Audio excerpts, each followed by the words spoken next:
कल्लोल विमला वृद्धे ज्ञानाम्भोधे जगति जनतां नश्नपयति इदानीमप्येषा बुद्धजनमरालै परिचिता महावीर स्वामी नयन पथगामी भवतु नः। अहिंसा विश्व धर्म की श्री शांतनाथ भगवान की शोले कारण परम राज की आचार्य शांत सागर छाणी महाराज की गुरुदेव आचार्य श्री सुमत सागर जी महाराज की स्वतंत्रता दिवस की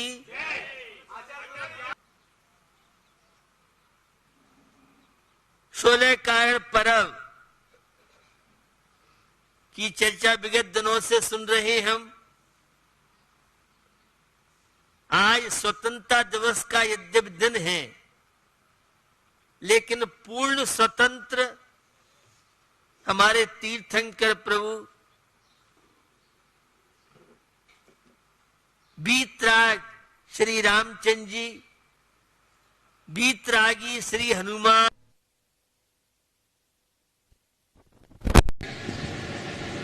तो तीर्थंकर एक आत्मा को पूर्ण पावन पवित्र परमात्मा से साक्षात्कार की प्रक्रिया और शोले कारण पर्व उसके निमित्त है। मैं भी आपसे आजादी की बात भी करूंगा। जैनियों का आजादी के क्षेत्र में कितना योगदान रहा है, जिसकी जानकारी बहुत कम लोगों को है। तो शोले कारण भावना व दर्शन विशुद्धि आदि भावना, और कल आचार्य भक्ति की बात मैंने आपसे की थी। आचार्य भक्ति भावना तीर्थंकरों की वाणी गणगणों से और वह आचार्य परमेष्टि के माध्यम से जो साहित्य का सृजन हुआ, आज हमें उससे ही आत्मा को कैसे स्वतंत्रता पूर्ण मिल सकती है, यह इन धर्म ग्रंथों के माध्यम से उस आचार भक्ति के दौरान आज बहुसुत भक्ति भावना, और यह बहुसुत भक्ति भावना धर्म ग्रंथ स्वाध्याय उस परमात्मा की वाणी पूर्ण आत्मा को स्वतंत्र आजाद कैसे कर सकती हैं आप, तो यह बहुसुत भक्ति भावना हमें सिखाती है।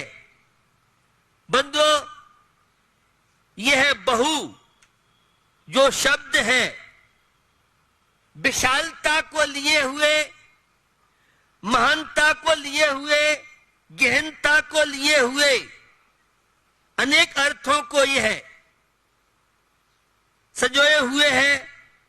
और यह जो श्रुत है, जिसे हृदयंगम करना, जो भाव सूतक ज्ञान है, जिस भाव सूतक ज्ञान का द्रव्य सूतक ज्ञान एक माध्यम कारण बनता है, तो जो श्रुत के पारगामी द्वादशांग के पारगामी सुत केवली के नाम से जानते हैं। और वह बहुसुत भक्ति भावना हमें उपाध्याय परमेष्टि का ज्ञान करा रही है।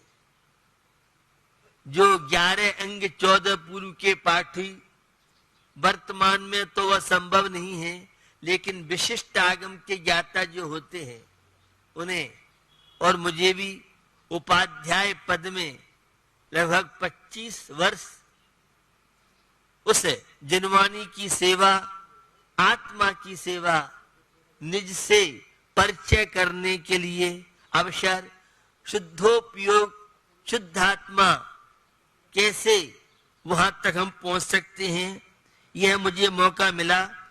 तो जो सम्यक ज्ञान से विभूषित हैं वे बहुसुत भक्ति भावना के नाम से जाने जाते हैं। और यह बहुसुत भक्ति भावना हमें उन उपाध्याय परमेष्टि का ज्ञान कराती है। सम्यक ज्ञान का यह प्रतीक बहुसुत भक्ति भावना है। कुरान और हदीस ये दो इस्लाम धर्मियों के बहुत प्रसिद्ध ग्रंथ हैं और मुझे काफी मुस्लिम बंधुओं के बीच में बैठने का मौका मिलता है प्रवचन के माध्यम से, अन्य के माध्यम से। और मेरे शाकाहार यज्ञ में आप सुन के आश्चर्य तो करेंगे ही। हजारों मुस्लिम बंधु हैं, ऐसे ऐसे मुसलमान हैं जो कभी जीवन में मांस नहीं खाते। बकरा ईद के दिन भी जिनके यहाँ कोई हालाहाल नहीं होता है, शुद्ध शाकाहारी ऐसे बहुत मुस्लिम बंधु हैं। तो कुरान में एक बात कही है, पालने से लेकर और कब्र तक ज्ञान प्राप्त करता रहूं। ये हजरत मोहम्मद साहब की बात मैं आपको बता रहा हूं। ज्ञान की कोई था नहीं है, ज्ञान प्राप्त करने के लिए कोई उम्र नहीं है। और हर मजहब में ज्ञान की चर्चा आपको मिलेगी। तो लोकमान्य तिलक देशभक्त रहे, इस आजादी के आंदोलन का योगदान रहा। उन्होंने कहा मैं नरक में भी उत्तम पुस्तकों के साथ नरक में उनका साथ करता हूं, क्योंकि जहां ये धार्मिक साहित्य सम्यक ज्ञान जहां होगा वहां तो स्वर्ग जैसी अनुभूति होती है। और बिना साहित्य के स्वर्ग भी नरक के सदृश है। और इसके लिए आज विदेश में हर घर में आपको लाइब्रेरी मिलेगी, हर घर में पुस्तकें। हमारे यहाँ परंपरा थी, जब से ये सोशल मीडिया आई है तब से पुस्तकों की कीमत, साहित्य के प्रति लोगों की उदासीनता बढ़ती जा रही है। तो लोकमान्य तिलक की मैंने बात बताई, महात्मा गांधी जो आज के प्रसंग से जुड़े हुए हैं। पुस्तकों का कोई मूल्य नहीं है और पुस्तकें तो रत्नों से बढ़कर के हैं। ये रत्न तो केवल बाही चमक दमक है और पुस्तक हमारी आत्मा को चमकाते हैं, हमारी आत्मा को परमात्मा से मिलाते हैं, परमात्मा बनाते हैं। तो यह साहित्य है, यह अंतःकरण को उज्जवल, आत्मा को पवित्र बनाने का एक बहुत बड़ा माध्यम कारण बनता है। सम्यक ज्ञान की बड़ी महिमा है और जो सम्यक ज्ञान का आश्रय लेते हैं वे जीवन में क्या प्राप्त नहीं कर सकते हैं। उपाध्याय परमेष्टि की चर्चा करते हुए एक गाथा के द्वारा चर्चा को आगे बढ़ा रहा हूं। जोरते जुत्तो निचम धम्मोपदेशन बिरदो सो उबझाओ अप्पा यदिवर बसहोल मोतस्य। द्रव्य संग्रह में कहा है कि जो उपाध्याय परमेष्टि होते हैं वे रत्नत्रय से सहित सम्यक दर्शन, सम्यक ज्ञान, सम्यक चार रत्नत्रय को आप जानते हैं। और हमेशा धर्म का जो उपदेश देते हैं, साधु संग में स्वयं स्वाध्याय विशिष्ट करते हैं और साधु संग को स्वाध्याय कराते हैं। माने ज्ञान, सम्यक ज्ञान के प्रचार प्रसार में इनका हमेशा उपयोग रहता है। अज्ञान रूपी अंधकार से ग्रसित प्राणियों को और उस सम्यक ज्ञान के प्रकाश रोशनी के माध्यम से सदमार्ग पे, सदाचार के मार्ग पे, नैतिकता के मार्ग पे जो लगाते हैं वे साधु परमेष्टि, उपाध्याय परमेष्टि के नाम से जाने जाते हैं। तो निरंतर सम्यक ज्ञान का प्रचार प्रसार, जन सामान्य सम्यक ज्ञान को प्राप्त कर सके, यह बहुसुत भक्ति भावना, निरंतर धर्म ग्रंथों का पठन पाठन, निरंतर ज्ञानियों की विनय करने से आपका क्षयोपशम, आपकी मेमोरी धर्म ग्रंथों की विनय करने से यह है। बंधुओं, आज का दिन बड़ा पवित्र पावन दिन है। त्योहार का अपना एक विशिष्ट महत्व है। ये राष्ट्रीय पर्व 15 अगस्त और 26 जनवरी ये राष्ट्रीय पर्व माने जाते हैं। जब देश परतंत्र था बंधुओं, उस परतंत्रता में जकड़े हुए देश की अंग्रेजियां प्रशासन था। कितनी माताओं के सिंदूर पूछे और कितने लोगों ने बलिदान दिया, चाहे वह भगत सिंह हो, चाहे वह चंद्रशेखर आजाद हो, चाहे वह सुभाष चंद्र बोस हो, राष्ट्रपिता महात्मा गांधी रहे हो, जवाहरलाल नेहरू रहे हो। बहुत लोग जिन्होंने देशभक्ति का परिचय देके और देश को कैसे आजाद कराया जाए, महात्मा गांधी शांति प्रिय अहिंसक युद्ध के माध्यम से देश को आजाद कराना चाहते थे। और दूसरी ओर सुभाष चंद्र बोस, जो सुभाष चंद्र बोस हंसते हंसते प्राणों की कुर्बानी जिन्होंने की, भगत सिंह जैसे लोग बहुत प्रसंग इस देशभक्ति पर आते हैं। ये मेरे वतन के लोगों जरा आंख में भर लो पानी, जो शहीद हुए हैं उनकी जरा याद करो कुर्बानी।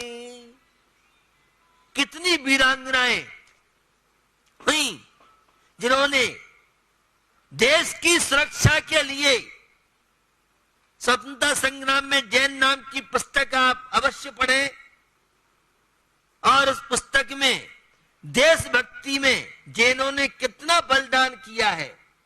लक्ष्मीबाई, ये पंक्तियां आप सबने पढ़ी हैं। चमक उठी सन 57 में वह तलवार पुरानी थी, खूब लड़ी मर्दानी वह तो झांसी वाली रानी थी। उस लक्ष्मीबाई को सहयोग करने वाला कोई व्यक्ति था अंत समय में तो अमरचंद भाटिया जैन था। जब लक्ष्मीबाई युद्ध करते करते ग्वालियर आ गई, उस समय सिंधिया के खजांची अमरचंद भाटिया जैन थे और उस अमरचंद भाटिया ने लक्ष्मीबाई को खजाना खोल दिया, जो भी आवश्यकता पड़ी सेना के लिए अन्य।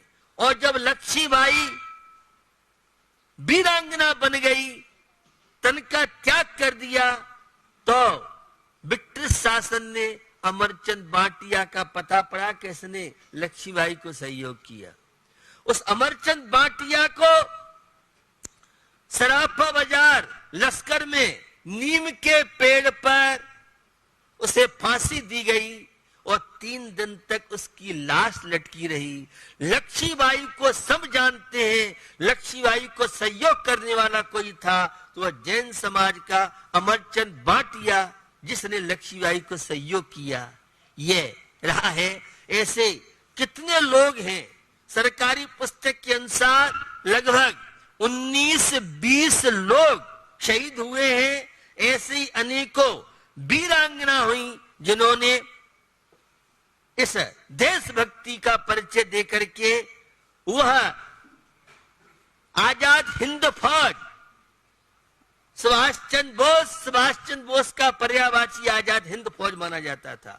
और आजाद हिंद फौज सुभाष चंद्र बोस के जो चिकित्सक थे डॉक्टर राजमल काशरीवाल जयपुर वाले, वो उनके नीज चिकित्सक थे। हमारे जैन समाज के लोगों ने आजादी के लिए जहां कुर्बानी की, सहयोग किया, वहीं उस लक्ष्मीबाई नाम का डिपार्टमेंट था जिसमें 2 विभाग थे।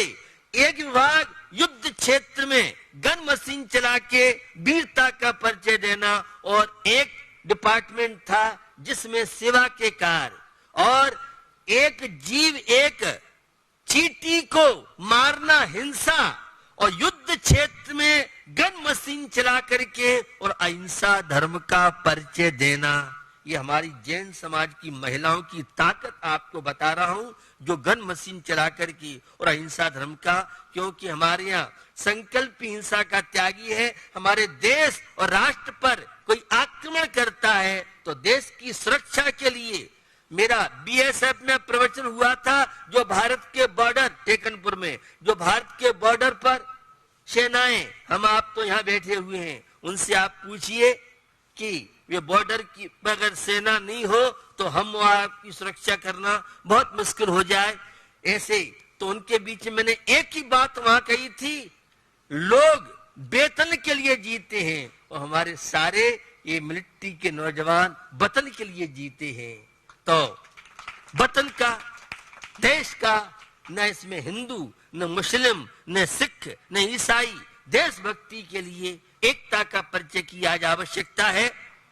भगत सिंह और बहुत लोगों के संस्मरण सुनाने का टाइम नहीं है, लेकिन जो राम प्रसाद बिस्मल साहब थे, मध्य प्रदेश के बरवाई गांव के रहने वाले थे, और वह 19 दिसंबर 1927 गोरखपुर जेल में, उत्तर प्रदेश में उनको फांसी लगनी थी। फांसी से एक दिन पहले कहा कि तुम्हारे दूध आया है। वह राम प्रसाद बिस्मल कहते हैं, अब मैं ये दूध नहीं पीऊंगा, अब तो मैं अपनी माँ का ही दूध पीऊंगा। वह माँ के लिए, एक मित्र के लिए उन्हें लेटर लिखा, मैं पूर्ण जागरूक हूं, मैं फांसी के फंदे पर चढ़ने तैयार हूं। और जब उन्हें जेल में ले जाया था, भारत माता की जय, महात्मा गांधी की जय, और हंसते हंसते उन्होंने अपना बलिदान किया और एक ही भावना, मित्र को, माँ को पत्र लिखा कि मैं पुनः इस तरह से देश और राष्ट्र की सेवा के, समाज की सेवा, देश की सेवा, राष्ट्र की सेवा, वो आत्मा की सेवा तो आध्यात्मिक क्षेत्र में अंत में है ही। भगत सिंह जैसे लोग, चंद्रशेखर आजाद, और जब चंद्रशेखर आजाद से चर्चा हुई, उनसे पूछा गया तुम्हारा नाम क्या है, चंद्रशेखर आजाद जज के सामने वो कह रहा है, और पिताजी का नाम क्या है, स्वाधीनता, और घर कहाँ है, जेल खाना, जेल को जिन्होंने अपना घर बनाया। और उस मजिस्ट्रेट ने 16 वेद का दंड दिया। वह जरा सा 16-17 वर्ष का बालक, सुंदर बालक था, कोमल हाथ थे, और एक बेड डंडा पड़ रहा था, हाथ से खून निकल रहा था, और भारत माता की जय कहते हुए ऐसे हमारे देश के नौजवान हुए, जिन्होंने देश की आजादी के लिए, देश की स्वतंत्रता के लिए किस तरह से प्राण कुर्बानी की थी। बंधुओं, यह है जो गौरवशाली भारत देश है, और इस देश में अहिंसा का बोलबाला रहा। जिस देश का बचपन संस्कारी हो, अच्छे संस्कार, धार्मिक संस्कार, माता पिता की सेवा के संस्कार, देशभक्ति के संस्कार, परोपकार, करुणा, दया के संस्कार, तो बचपन में जिसके संस्कार रहे हो, और जिस देश का युवा क्रांतिकारी, खाना पीना सोना यही कोई जिंदगी थोड़ी है, बच्चों का लालन पालन ये जीवन नहीं है। क्रांतिकारी देश और राष्ट्र की सुरक्षा, संस्कृति का संरक्षण, धर्म का संरक्षण, इस परमात्मा बनने की कला का संरक्षण, तो जिस देश का युवा क्रांतिकारी हो और जिस देश का बुढ़ापा अनुभव से भरा हुआ हो, उस देश का इतिहास अजर अमर रहता है। बंधुओं, आज इस देश के नाम जो संदेश में देना चाह रहा हूं, आप हर व्यक्ति अहिंसा का दीप जलाए आज के दिन, सत्य का प्रकाश फैलाए आज के दिन, प्रामाणिक जीवन जीने का संकल्प ले इस 15 अगस्त के दिन, सदाचार का पालन करें और जितना हो अपने जीवन में संतोष वृत्ति अपनाए। आज सहमति की नहीं, आज आवश्यकता सहयोग की है। दिल में जगह दो, जमीन में जगह की आवश्यकता नहीं है। जोड़ने की सोचिए, तोड़ने की नहीं।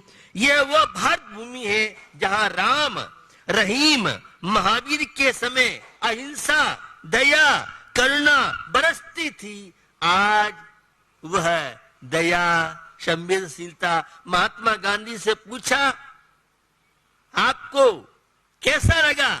इस भारत के अंदर आध्यात्मिक जागृति है, मुझे बहुत प्रसन्नता है, लेकिन इस देश के नौजवानों के अंदर संवेदनशीलता घटती जा रही है, हिंसा का तांडव नृत्य बढ़ता जा रहा है। यह देख करके मुझे बहुत दर्द है, पीड़ा है, दुख है।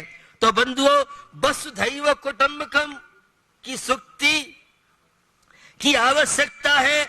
जियो और जीने दो, भगवान महावीर का सिद्धांत रहा है। सत्य मैत्रिम, पूरे विश्व के प्राणियों से। आज के दिन हमारे देश से सारे अंग्रेजी लोग रवाना हुए और 26 जनवरी के दिन से हमारे यहाँ भारत का संविधान लागू हुआ। तो ऐसा व्यवहार दूसरों के साथ मत कीजिए जो आपको पसंद नहीं है। बंधुओं, ये पशु और पक्षी अगर सुरक्षित हैं, ये पेड़ पौधे बचेंगे तो तुम और हम बचेंगे। ये पशु पक्षी पर्यावरण के लिए ये हमारे सारे के सारे भाई बंधु हैं। आज नींद खुल नहीं पाती और कितनी गौ माता, एक नारायण श्री कृष्ण हुए जिन्होंने गौ माता का संरक्षण किया। नेमनाथ भगवान जो बने, उन्होंने पशुओं का करुण सीन देख करके और विवाह के बंधन छोड़ करके और अपने देश को आया। तो यह पर्यावरण की रक्षा करने के लिए पशु पक्षियों की उपयोगिता है, इन्हें अनुपयोग मत समझो। और अगर पशु देश की दौलत है, पशु हमारे मित्र हैं, बचाओ पशुधन, नहीं तो मिट जाएगा वतन। बचाओ हरियाली, नहीं तो मिट जाएगी खुशहाली। आज जो प्रदूषण फैल रहा है, आज जो भूकंप के झटके आ रहे हैं, कहीं अतिवृष्टि, कहीं अनावृष्टि से लोग पूरे देश में परेशान हैं। ये सारे के सारे, जितना व्यक्ति स्वार्थी होगा, जितना व्यक्ति हिंसा का तांडव नृत्य अपनाएगा, प्रकृति उसको समझाएगी। तो भैया, आज हिंसा का झंडा फिर दुनिया में लहराना है। जाग उठो तुम भारत वीरों, भारत आज जगाना है। तो अहिंसा